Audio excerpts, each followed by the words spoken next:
we've had many, many people on this show in the past few years. We've had noted sports writers, Hall of Famers, local people, people with just stories to tell. And it's always been our endeavor here to treat everybody the same. That's the way I was raised. That's the way I believe. And the person you're going to be hearing from now is not a celebrity, probably never intended to have any kind of public notoriety, if you will, at all forever, but she finds herself in this particular arena due to the medical status of her son. The lady's name is Kim Hearn. Kim Hearn. She is a mom living in Stratford. Kim, is that correct? That's correct. And I was, first of all, good evening. I was directed to you from our mutual pal, Bobby Fiore.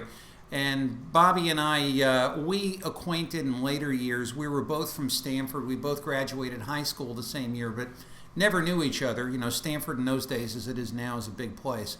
Yeah. But tell me how you met Bob and what particularly got you interested in Bob's advocacy efforts.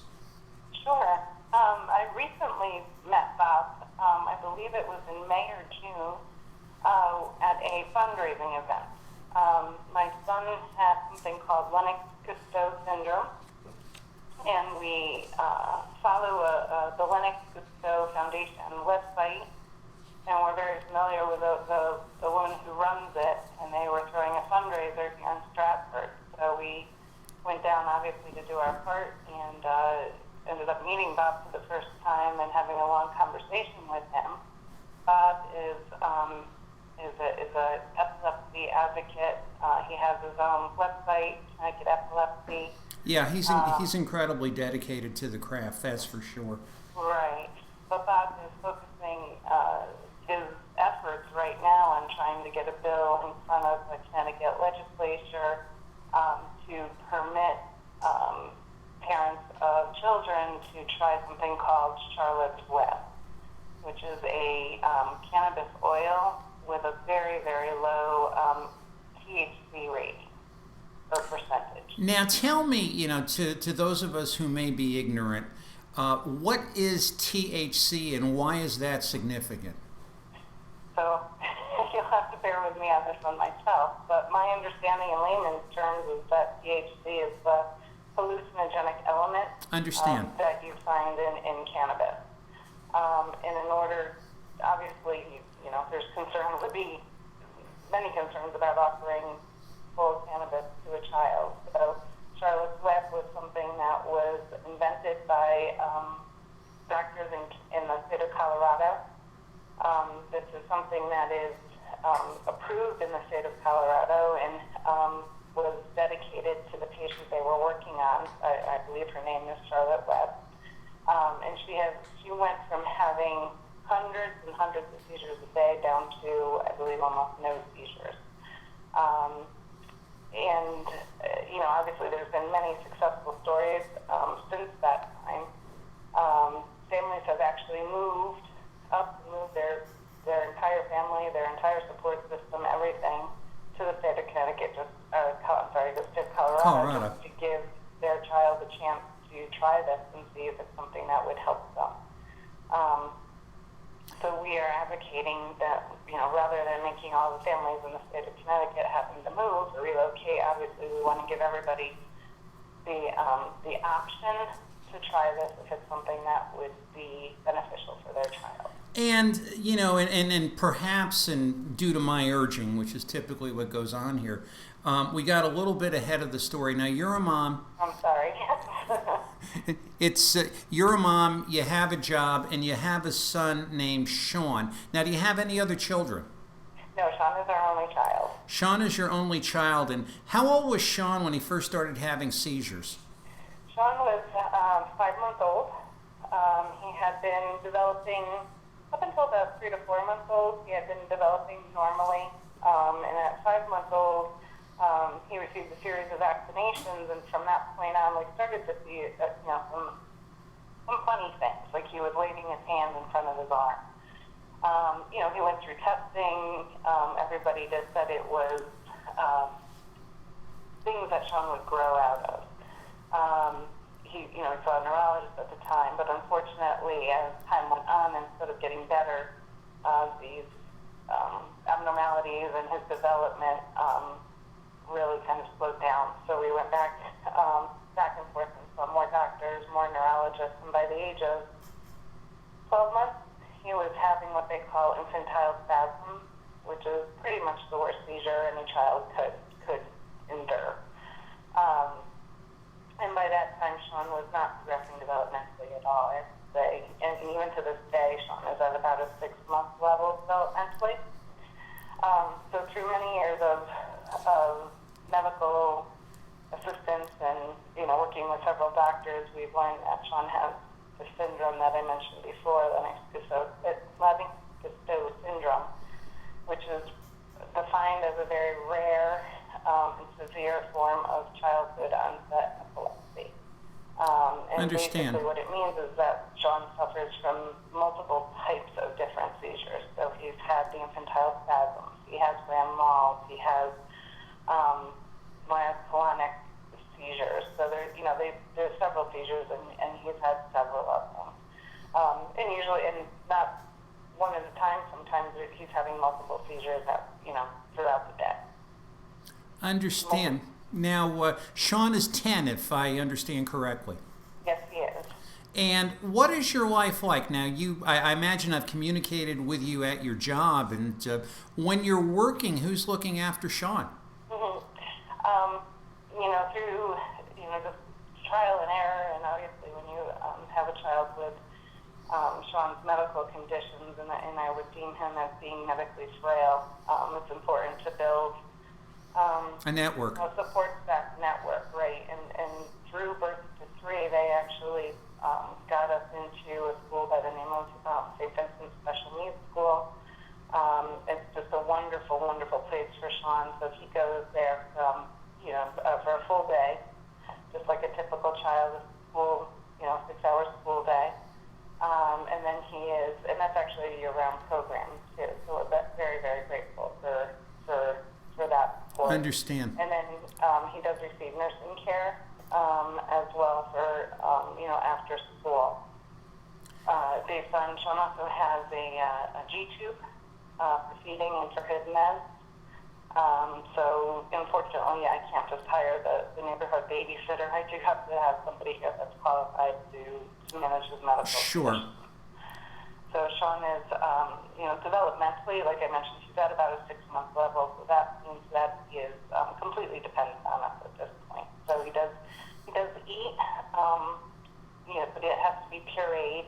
And if he doesn't eat, then we have to supplement him through his tube. All of his meds are received through the tube. Sean is in a wheelchair the majority of the time. He's unable to stand on his own. He loves being in a stander when he's supported, but can't stand or walk. Sean is unable to communicate with us as well, verbally. He does communicate with us through sounds and, eye contact type of thing, but he is unable to verbally communicate. And Sean's unable to sit independently on his own as well. So he really is, 100% completely dependent for his care. And have you, pardon my ignorance, but you agreed to come on my show, have you ever had the opportunity to try Charlotte's Web with Sean? I guess you have not. No, we have not. So we have, Sean has gone through many phases throughout his life in regards to the number of seizures that he has and the different medical treatments that we've tried. So Sean can have up to 100 seizures a day. Right now, over the course of the last year, just by consistently trying new medications, going up and down on medications, we've kind of gotten to a place where what I call a good cocktail of meds. So Understand. he's probably having 30 seizures a day at this point. And we have tried things like the ketogenic diet, and we've tried meds, we've tried some of the out-of-the-box ideas as well. Obviously I've been following the Charlotte Web story ever since it hit. I think NBC aired a story on it 2 or 3 years ago, and been following it ever since. So because the state of Connecticut, cannabis is legal in the state of Connecticut. Yes, it is. For medical purposes, but only for adults. It's not legal for children. But also in the state of Connecticut, my understanding is that there's really no control over the amount of THC that's in the cannabis that's being offered right now. So that's why we're, teaming up with Bob and really focusing on Charlotte's Web, because we've exhausted all of their options at this point for Sean, and I've always said that I will never ever give up on him, and if there's something out there that's helping somebody with similar symptoms, then it's up to me to advocate for him and make sure that he's got every opportunity to try everything that's out there. I understand. Now, and I admire you, and the fact that you keep this moving forward and keeping this candle burning, and having Bob's help is a beyond admirable event as far as I'm concerned. Now, we're coming up on the legislative session, which will begin this winter. And, if you're even a casual watcher of the Connecticut legislature, they usually start with a pile of bills and great ambition, and we're going to do all this, and we're going to clean house, and we're going to work together, and we're going to fix all this. And usually, Kim, in the past 10 years, what I have seen them do, 1 year it was the gay marriage issue.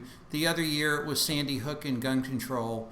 The other year it was, I'm trying to think exactly what it was. It was something else. It was that one of those bills got to a point where it just blew up over everything else, where nothing moved.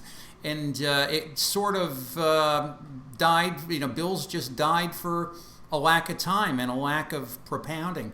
Are you discussing with Bob the particular strategy you're going to use this year to, get this thing the airing that you would see it deserves? Yeah, it's a great question, and it's something that I need to get myself more involved in. I understand. It's a place you never thought you'd see yourself. Right. Yeah. This advocacy role that I find myself in is relatively new, and I think I'm focusing more on taking care of your son. People aware that this is needed, whereas Bob is focusing more on the legislative piece.